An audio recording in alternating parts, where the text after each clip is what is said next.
Before we get stuck into today's episode, we'd just like to acknowledge the traditional custodians of the land on which we are currently recording. We are both on the lands of the Ngunnawal people. We acknowledge that sovereignty was never ceded. This always was and always will be Aboriginal land. We would also like to reiterate, as always, that any views expressed in this episode are our own. We are not speaking on behalf of the industry. We are just speaking from our own limited scope of experience and opinions. We think we're pretty educated, but we don't know everything. And we can't know what we don't know. Exactly. Welcome to Somebody You Love, or The Sale of Two Titties. I'm Jenna Love. And I'm Holly Hart. And we're experts in disappointing our parents, breaching community guidelines, and banging the people who vote against our rights.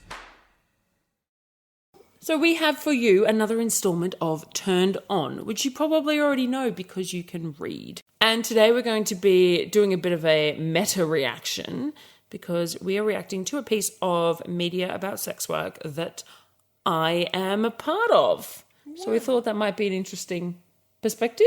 I don't know, maybe it's just narcissism. Yeah, I'm feeling that. So what we are reacting to is a Compass TV special called Nude Next Door, which I personally find kind of hard to say, but anyway, like Nude Next Door, like it doesn't kind of flow. So the criticisms have already begun.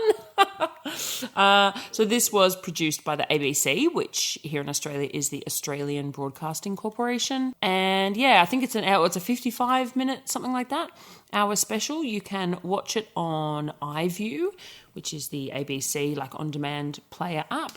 But of course, if you are not based in this country, then you'll probably need a VPN, I'm assuming. But yeah, if you haven't seen it yet, it might be a good idea to watch it before listening to this episode. But it's not like there's going to be any spoilers, so no, whatever. But you might want to know what we're talking about. Otherwise, it's probably pretty boring to listen to us talk about something that you don't know what we're talking about. Do you think? I think some of them do that every week. Oh, I suppose. How sweet. You guys are nice. Yeah. All right. Well, I'm going to start off just by really broadly saying I think that Siobhan did a really good job. So Siobhan was the host, like the presenter? Yep. And I think she was one of the main people who...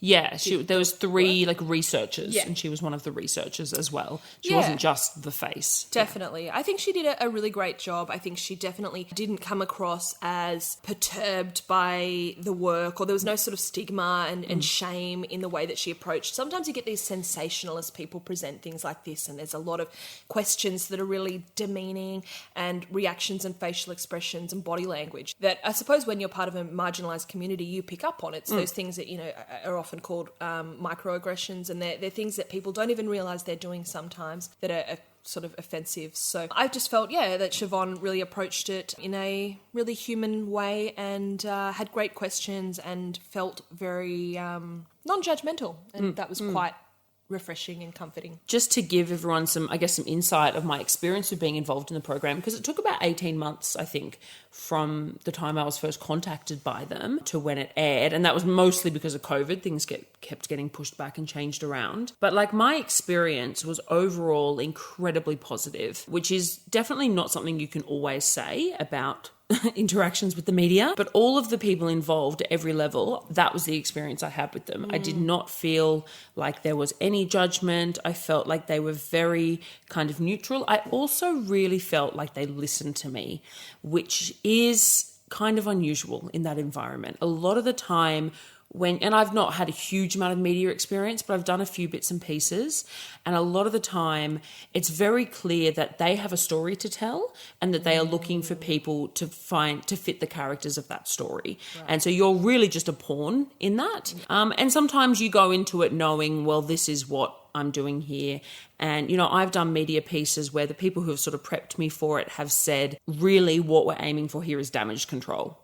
We don't think this is going to be a good piece of media, but we're hoping we can make it not as shit as it could be. So really, sometimes you go in with really low standards. But that was not the case here at all. And what I found was I think that they were really led by the people they spoke to. They were led by the research, which I don't have any experience in journalism, but that's my maybe naive view of what journalism should be, right? If it's investigative journalism, you should be going out, researching the subject, and then kind of presenting your findings. And it's about researching your subject in the right way and using the right sources. And I think for the most part, they did do that. So there were things like, for example, like we spoke, I think I did 4 separate interviews with them, including the stuff that was shown in the documentary. And they were quite extensive, and we talked about a whole lot of stuff. As you guys know from the podcast, I can talk a lot. You know, I've got a few little things that I'm really passionate about. Like obviously the project was related to online sex work.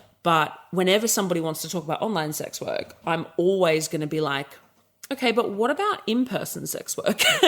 That's just a real thing of mine because I really think, you know, online sex work can't exist without in-person sex work. It's a relatively new thing, of course, because online is a relatively new thing.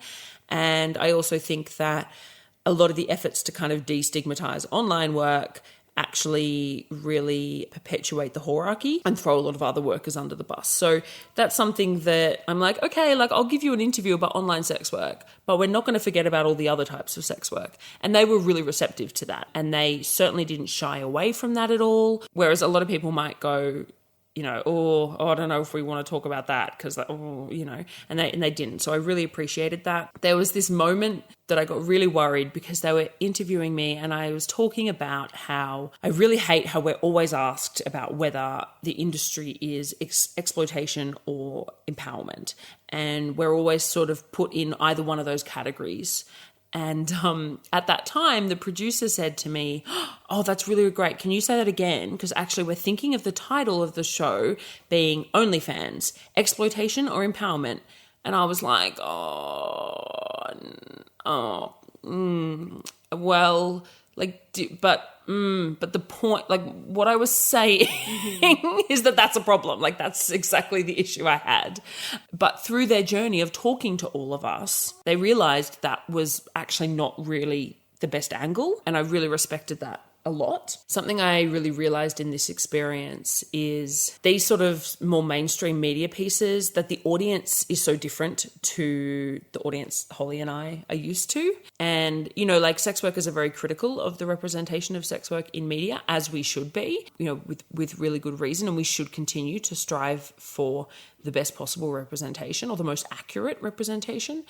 I kind of realized it's really tough, I guess. So during the recording, and actually I'm so bummed that this didn't make the cut. They had kind of a similar moment with one of the other people, they call it talent, but I sound like a fucking wanker calling myself the talent.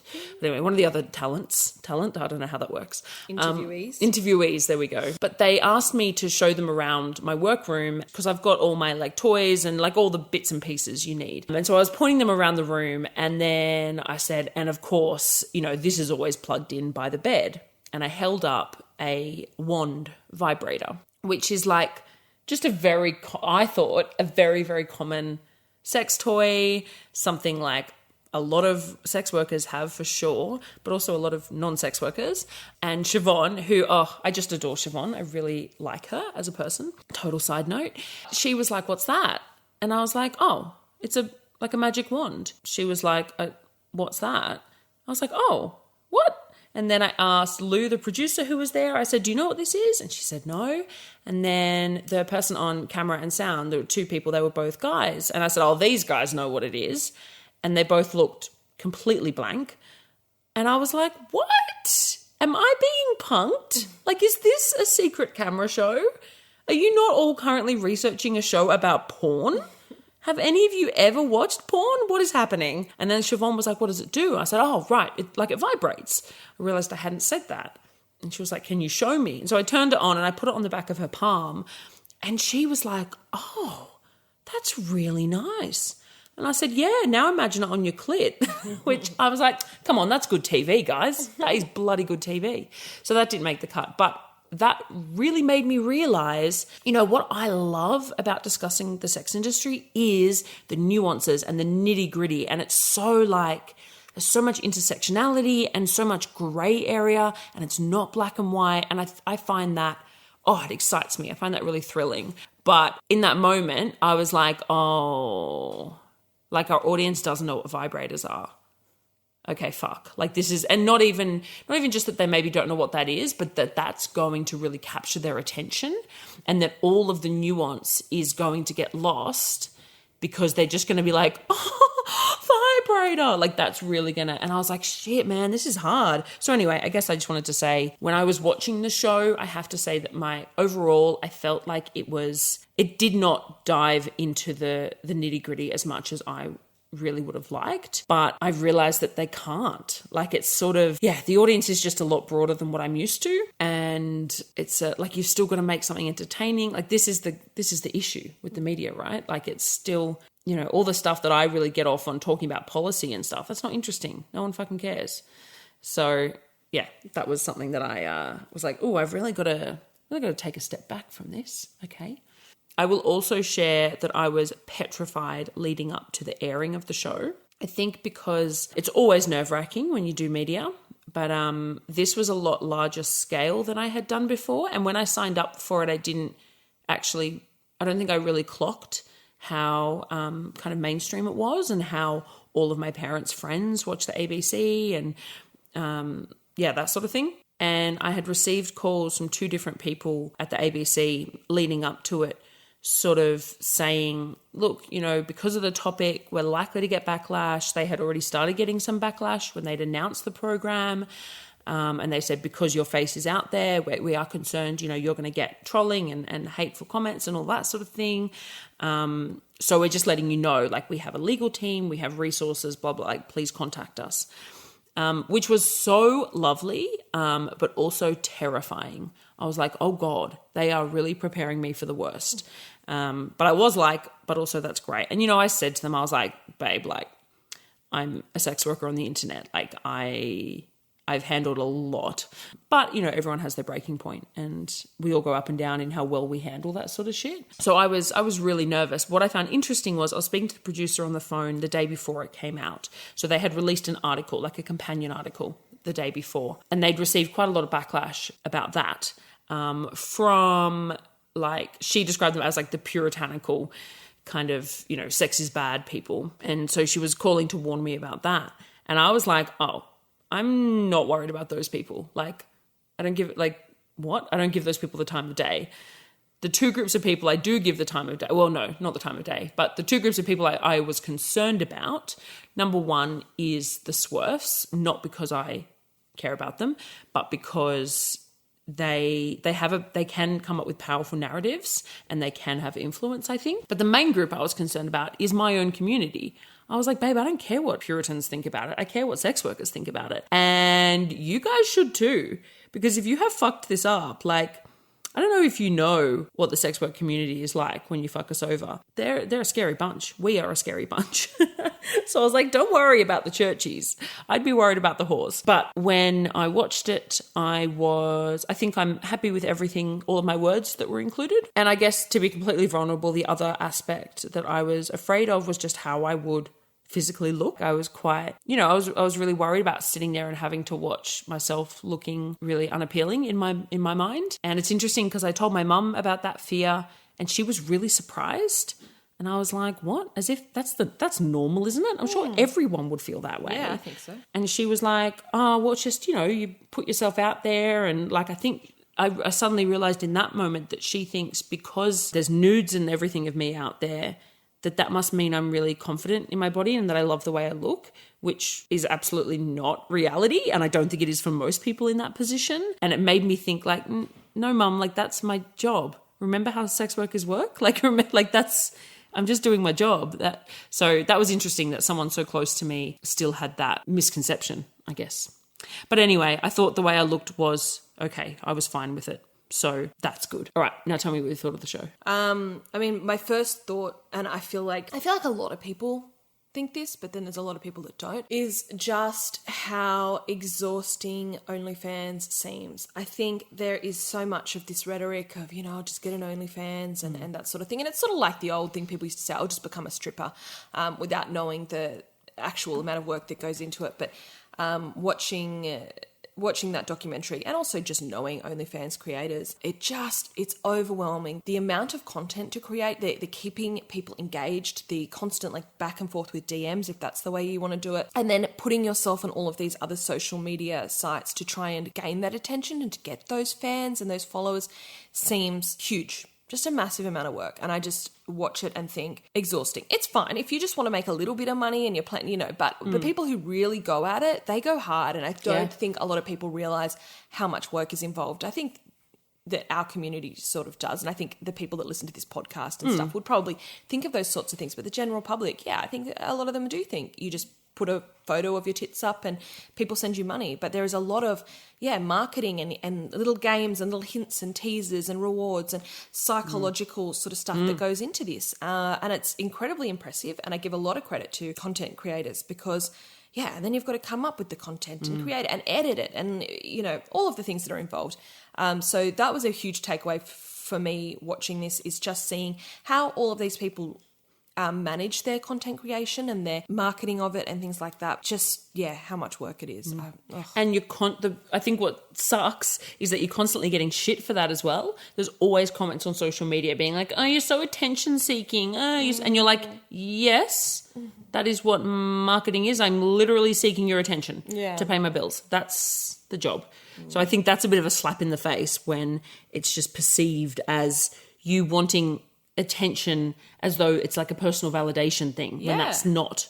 You know, some people may get that as well, and cool, if they get that too, that's great. But I think that, a bit of a slap in the face, I reckon. What did you think when the first thing you saw was the awards? Oh, I want to be careful what I say there. Oh, I don't. I think, look, this is it's very vain of me to say, but I'd love to win an award. I'd love to be like a little, oh, look at me, I have an award. Everyone, look how valued I am. I love that sort of shit. So I'd love to win one. I'd love to go to an event like that. I think it would be a lot of fun. I love to have a drink and meet people and go out and that sort of thing. When I see things from that event, I'm always like, oh, it's too much. It's too much. It just feels very over the top, and I have anxiety with all of that sort of stuff, and it feels like a lot for me. And I know that the awards themselves have been mired in a lot of controversy over the years. I don't want to get sued. Should I not say that?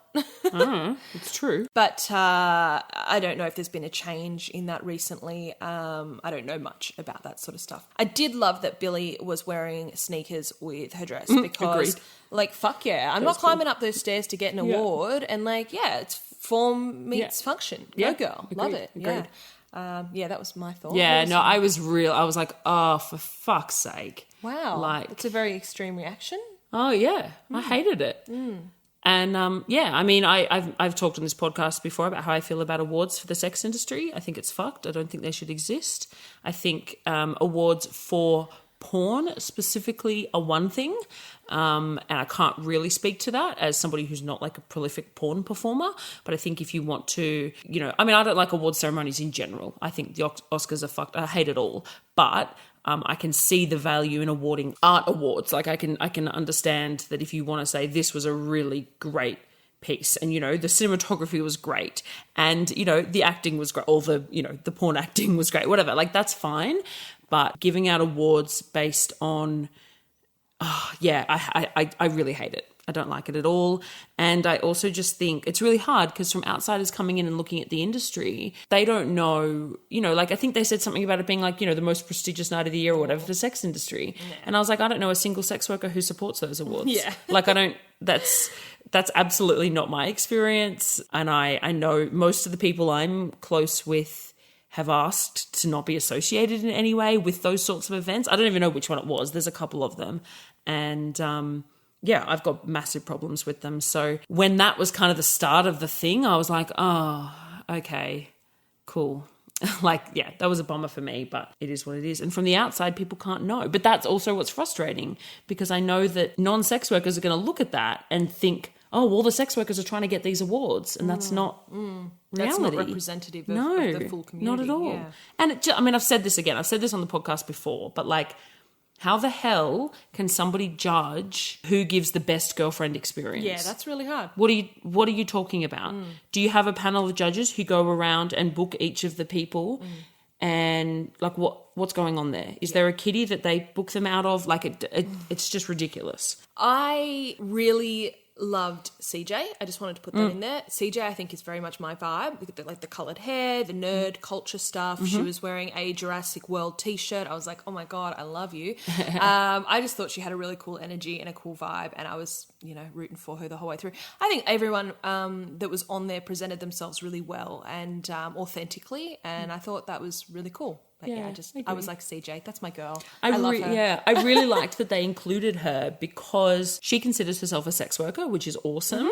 But I wouldn't say that she doesn't create traditional porn. No, you know? And I thought that was really great for them to show, because when you're talking about OnlyFans, it's not just porn. Totally. And I think that came across. And I also I love that CJ considers herself a sex worker, because there's a lot of people in the sex industry who don't consider themselves sex workers because they only do like a little bit of sexual stuff or whatever. So for her to take that word and own it means a lot to those of us who are sucking dick, you know?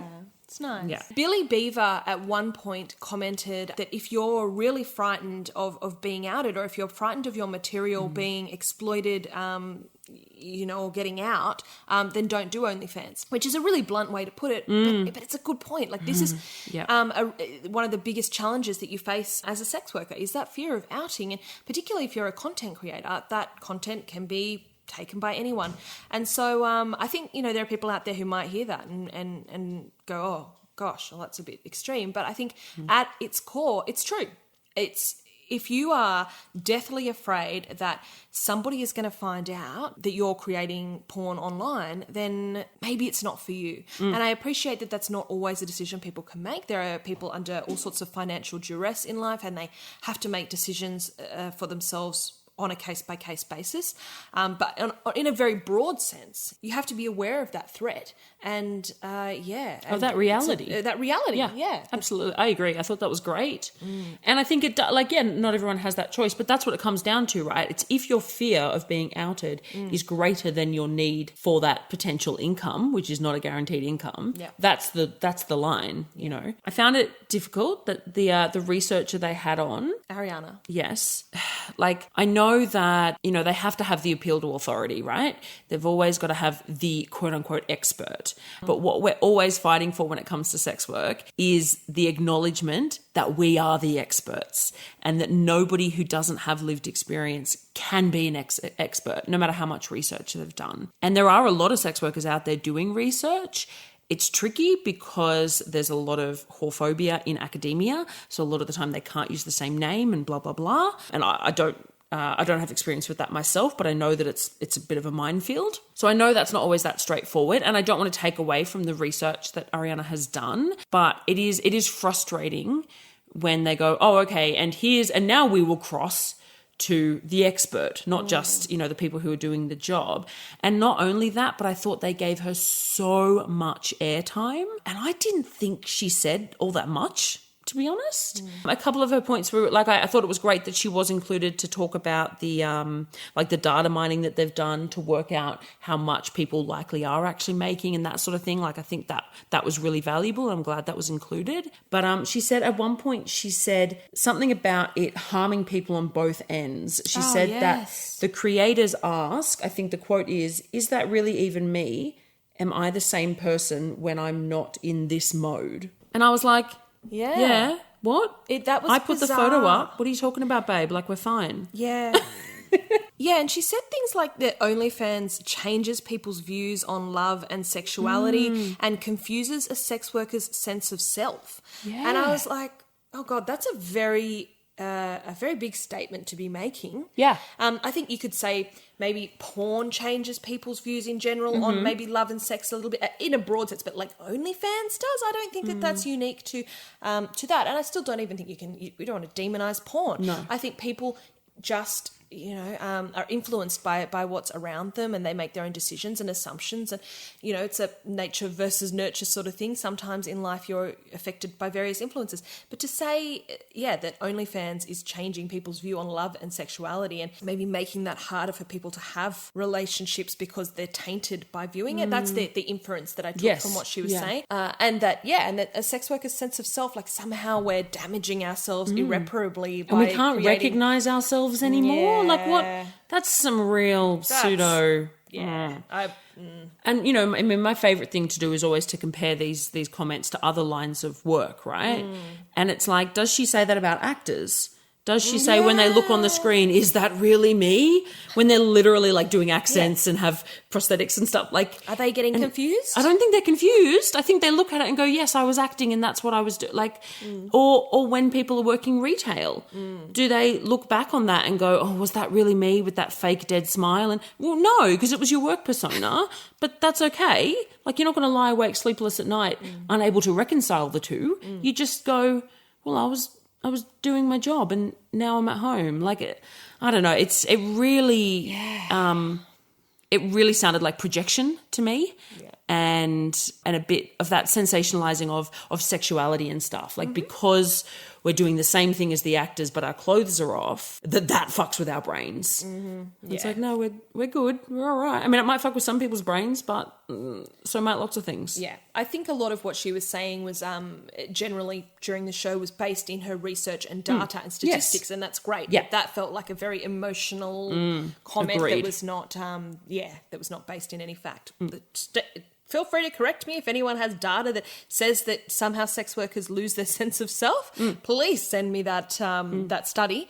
But I didn't love it. I really loved that they did go to the e-safety commissioner and have a chat about image-based abuse in a broad sense. I think that is relevant to OnlyFans creators. I think that is relevant to anybody who puts even the most basic of, half a titty pic on Instagram sort of thing. I think it's relevant to people today. I think image-based abuse sucks. It's prevalent. It's out there. It's very hard to control.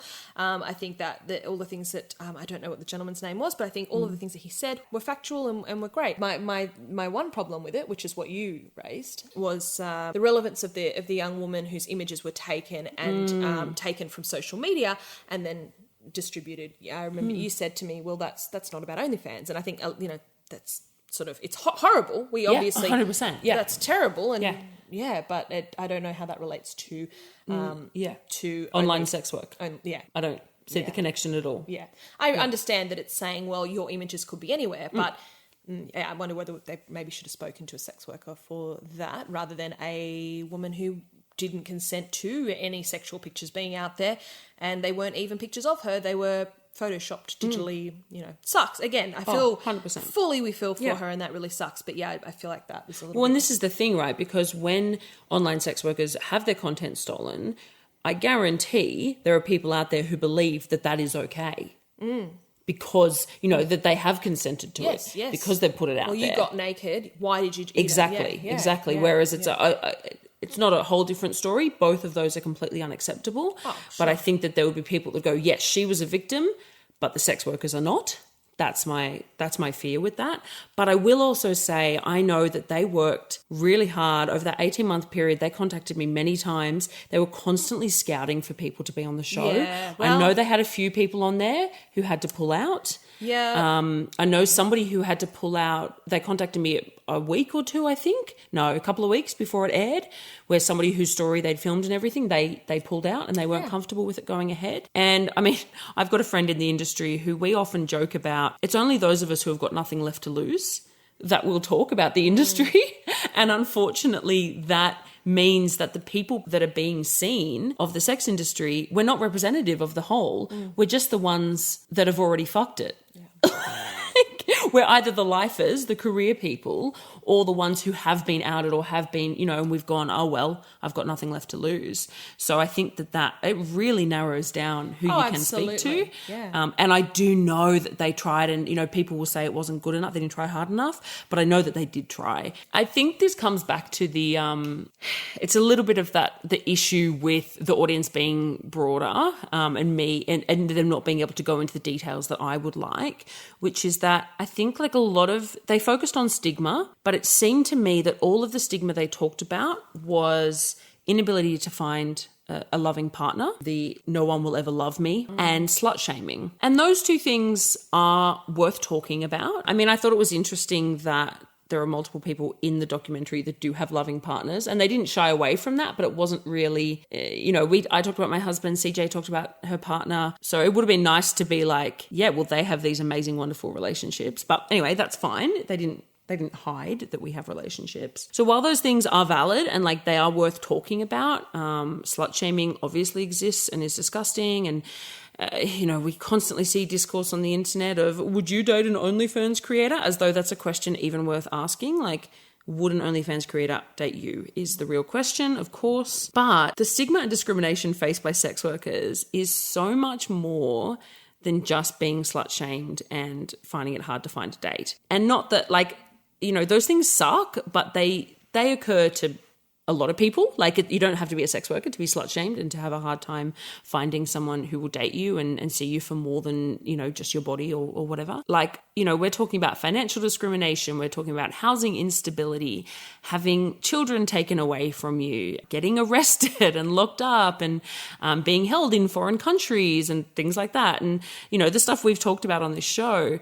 So when they say, oh, the stigma, oh, I'm being slut shamed, it's like, that is awful and we need to deal with that. But it would be really nice if some mainstream platforms could say, also, sex workers are getting their bank accounts taken from them. Sex workers are being booted out onto the street, and then they're being criminalized for working on the street when they've been kicked out of their home.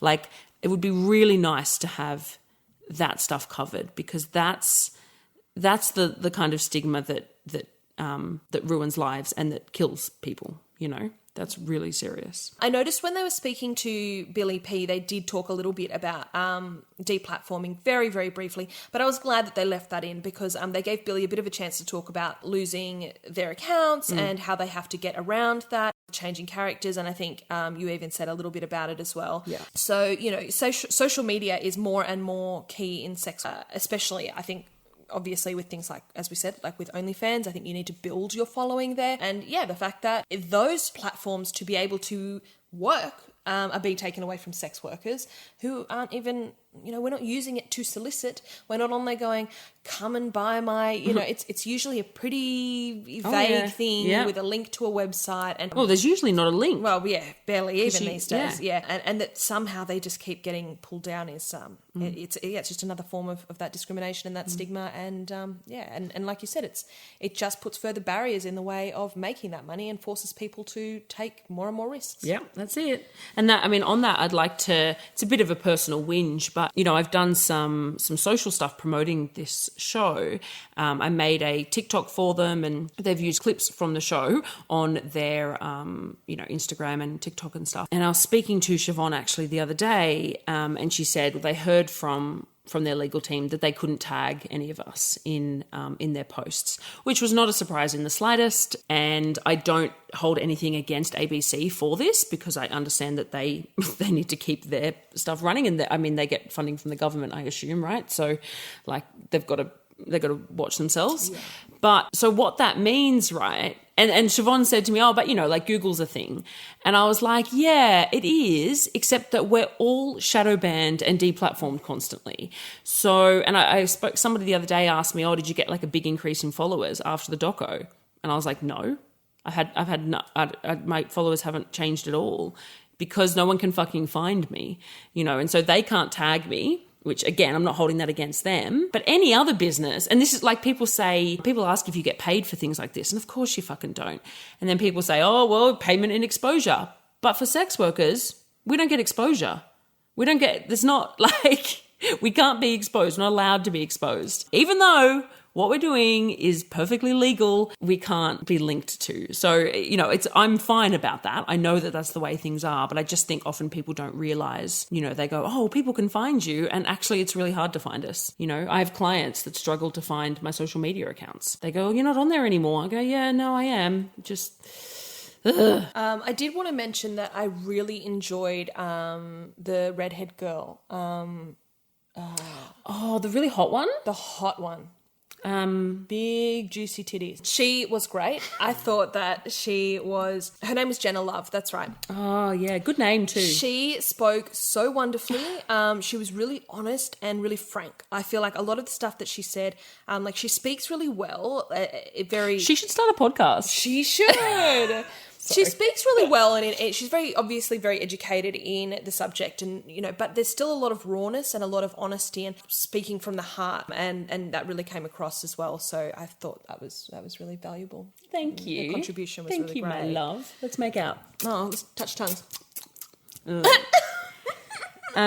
It's interesting, isn't it? Like I've heard from a couple of people who said things like, oh, it was really nice to hear someone who spoke, and this isn't what you said, babe, but who said, oh, it was really nice to hear someone who spoke so eloquently and was clearly like educated, like a good representation. And I was like, look, I really respect that. But it's kind of shit, right? It's kind of shit that's because I'm the acceptable version of a sex worker. Look, if I can be an access point, that's great. Like, I'm happy to be that bridge. But it's sort of like, yeah, but just because somebody doesn't speak as eloquently or doesn't have the education that I was lucky enough to just get, I didn't do anything to get that, you know. It's disappointing that you know, the underlying thing for me there is you're not listening to their voices, and their voices and their experience in the sex industry is exactly as valid as mine is, you know. So that's a little bit disappointing, but that's not shade on you at all. Please compliment me away. Always. You know I will. Moving on to Sarah's story. Poor fucking Sarah. I think that her story would be... so many people out there 100%. would have experienced a similar thing. You know, I think people are really quick to victim blame with this sort of thing, and they go, well, if you put it out there, then you know. Look, the societal pressures in general to keep up can be really, really hard on young people and people in general. And lots of people make mistakes, especially when they're young. But we just make mistakes all the time in our lives. The thing with this sort of mistake is having to live with the consequences of that being visible on the internet forever is crushing and potentially life-ruining for somebody who have made a fleeting decision to potentially be discriminated against for the rest of their lives when somebody finds it and somebody sends it to somebody that they know, and, you know, that must be just absolutely terrifying, and I think that's really sad. I think that could be part of things with OnlyFans. It could be part of something, you know, other image-based abuse. There's, you know, I've had people threaten to send pictures of this and that I, you know, sent to people in my youth and stuff. I don't know what the solution is for that. I just, wanted to sympathise, really. It just really, really sucked to hear that. And I'm glad she came to tell her story. That's very brave of her. And I think that, it's reflective probably of many, many people. Yeah. I also think, you know, Phoebe pointed out that you're more likely to compromise on your boundaries when you're financially stressed. And that's so true. I think it makes...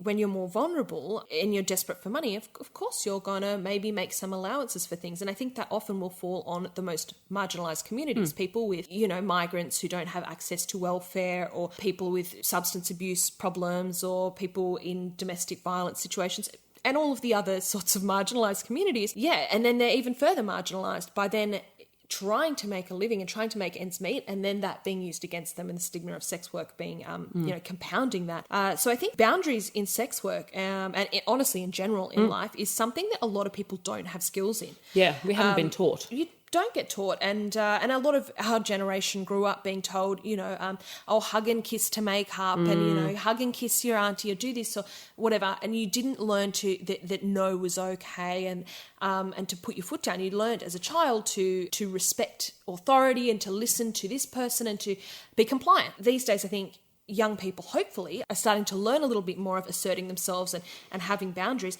But it takes time and it takes practice and a lot of deep thought to decide what those boundaries are. And especially in sex work, you don't know until you really are in those positions. And then that financial pressure, can make you more likely to bend those limits. You might say, well, I won't do that. But as a few of them discussed, then you're offered X amount or whatever, and you think, okay, I could do that maybe. And then that just puts people at risk of having a lot of regret over those things. So, But the issue there, of course, is poverty, is fucked immigration policy. Of course it is. The issue isn't sex work, but then as you've said, then they go into sex work, and then the issue is the stigma of sex work on top of that. It's just really, really hard. It's really hard to see that people like Sarah and like many, many, many others out there were in really shitty positions and did what they could to survive, or what they did. They just did. I mean, it doesn't even have to be a survival thing. Sometimes you just do something, and the fact that the consequences of that hangs over them forever is horrible. I mean, it's similar to, one of my best friends made a stupid mistake in her youth, and that was put in the newspaper with her full name and stuff. And for decades later, people would Google her name, employers and stuff, and it fucked her around. I mean, when do people anyway, it's just really horrible that you don't get a chance to move forward from some things. And with sex work, the stigma around that means that when people want to torture you with it, well, and especially when you haven't done something quote unquote wrong, you're not harming anyone, you're not, like, it's not objectively a wrong thing to do. Of course it's not. And that's what having a body and doing sexual things with it is really pretty chill. I mean, we're happy to air violence and have violence 100%. Everywhere, but anyway, it's just awful. And there's no easy solution. I'm not here with some sort of radical view on it, but I really felt for her and all the people going through that, it's really tough. Speaking of things I really feel for, can we talk about Billie Beever and her bra and the hate crime that was the production not fixing her bra? Oh, I didn't see it. Oh, babe. What did I miss? I was like, honey. Okay, so her bra, one of the bras she was wearing, like a black set, it was twisted. So it was like it was underneath. It was all. And so from the front, I went, oh, fuck, her bra looks like it's twisted. And then they showed a photo of a shot of the back. And I was like, oh my God, her bra's twisted. How? What's happening? And I was just so stressed. I found it so distracting. And I was like, why did no one help her? And I would die if that was me. That is very, very you. And I'm glad you've raised this topic because it's really... Yeah, look, I thought while we're talking about sensitive subjects, totally, this needs to be addressed. Oh, I can see it in my eye. It torments me. You're funny. I did want to say what a freaking sweetheart her mum was. Oh, yeah. I loved and that they were able to get the mum on the show. Wasn't she great? She was so sweet. And she's like, I just tell people. That. She does a job. It's just different to ours. And loved her. Yeah, fucking legend. Yeah. Yeah, we love you, Mrs. Beever. Mrs. Beever. She's great. On the flip side to Sarah's story and the story of probably vast amounts of people who've been on OnlyFans, I did want to say how fantastic it is that during the age of this pandemic that OnlyFans was rising in a lot of ways, because although X amount of the wealth is held by X amount percentage of the creators on OnlyFans, there are still a lot of people out there that in the middle of a pandemic were able to get a little bit of money in their account, a little bit of food on the table, particularly in-person sex workers who were not able to meet up one-on-one. It gave them an opportunity just to help, and that's massive. So I just think that's wonderful timing. If we seem to have a pandemic, every decade, and if it happened to fall when we had internet and OnlyFans available to a lot of people, that's really great. There's a lot of people out there that I think we're really grateful to have some opportunity to get in, get a little bit of cash and get out if they want, or to totally change their life and off they go and decide that this is what they want to do. So yeah, and a lot of people did do that. Yeah, there's a plus side to some of that. The mid-range of OnlyFans, not the glamorous millions of dollars and not the depths of poverty. But yeah, there's some people out there that it definitely really helped. Well, look, it helped me. Absolutely. Yeah. It helped me. It helped keep me afloat during the pandemic for sure. And it meant that I didn't feel like I needed to put me or my family's health at risk by going to do in-person work. So that's that and the welfare I received from the government. I was very lucky to get that, and yeah. I just wanted to talk about, they did mention in the show the verification stuff with OnlyFans, that I think the E-Safety Commissioner brought it up, and they contacted OnlyFans, and OnlyFans said, yeah, well, we need, everyone has to be verified, which is great.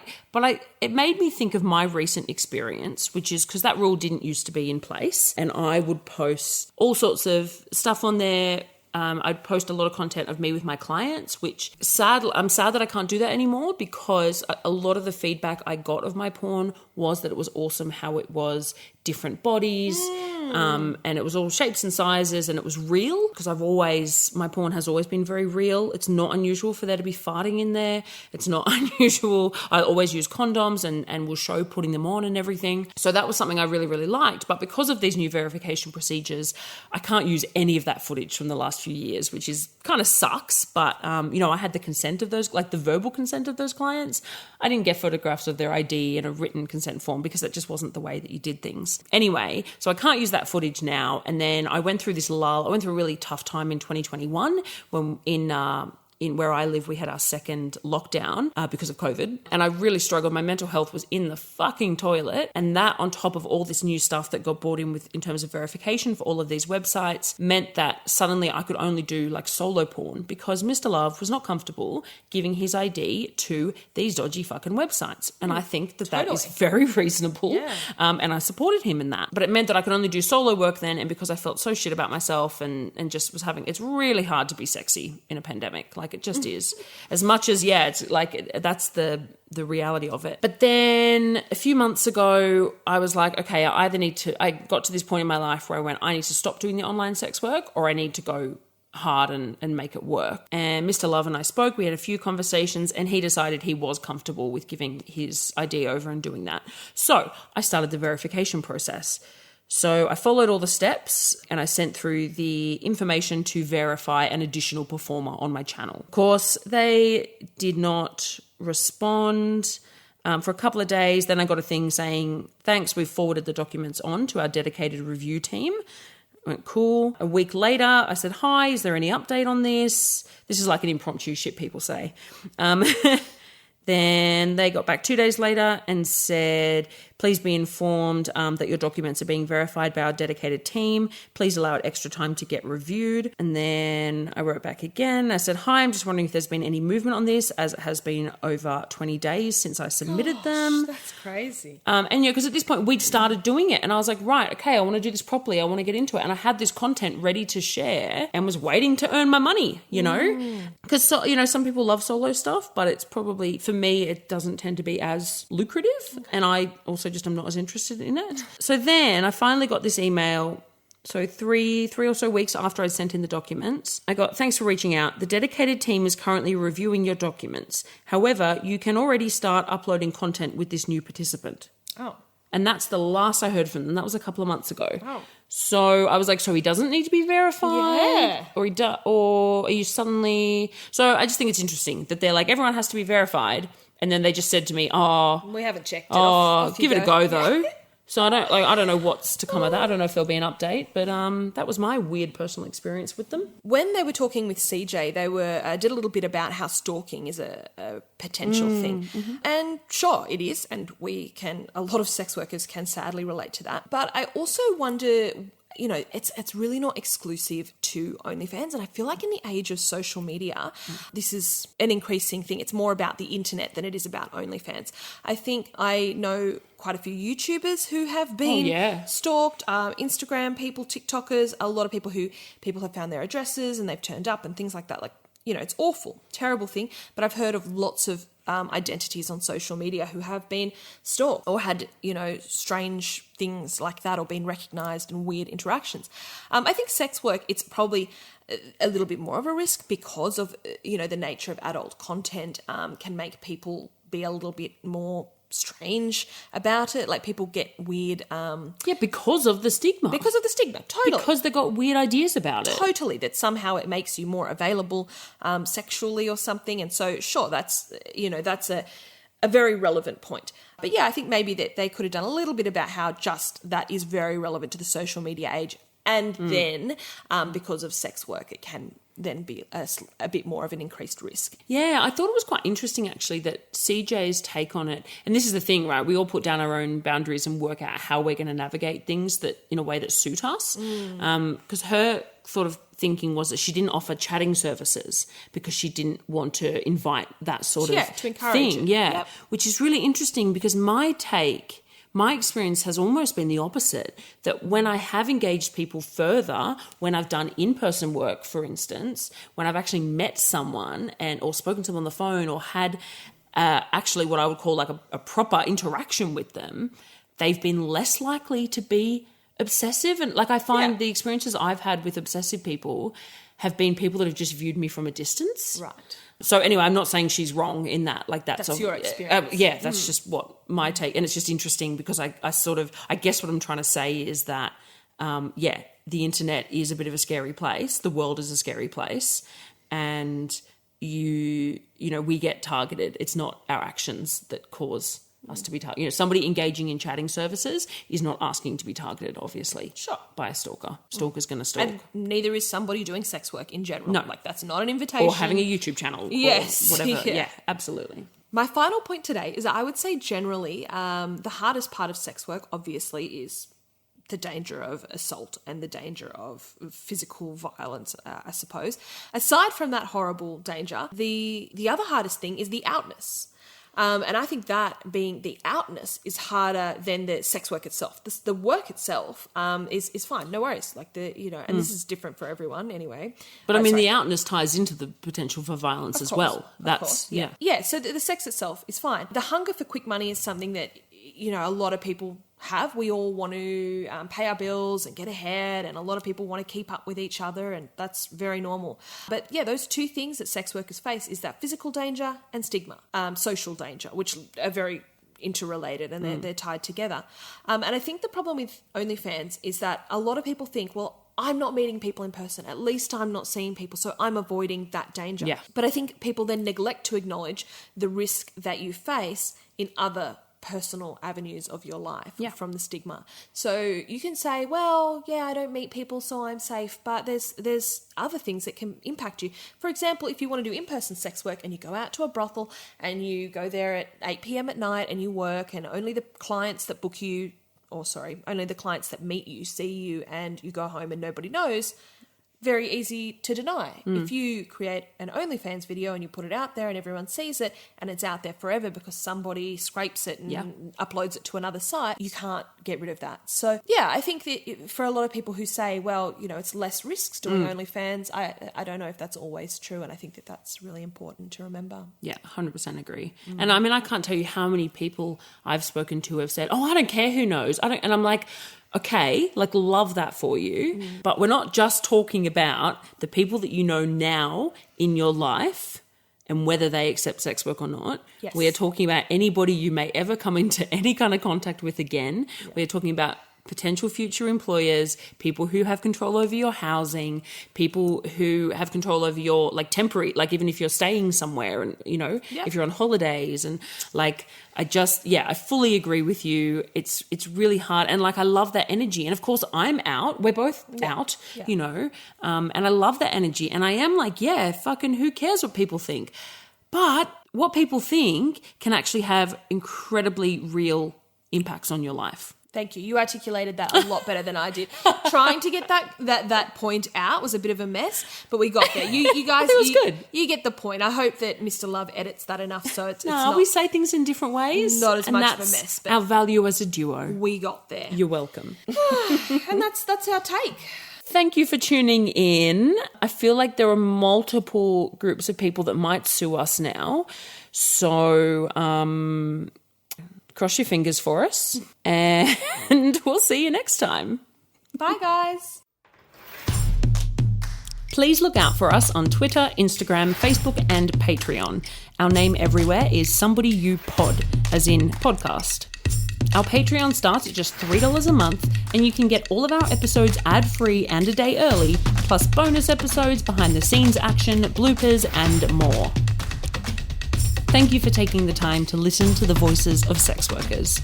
And remember, somebody you love might just be a sex worker.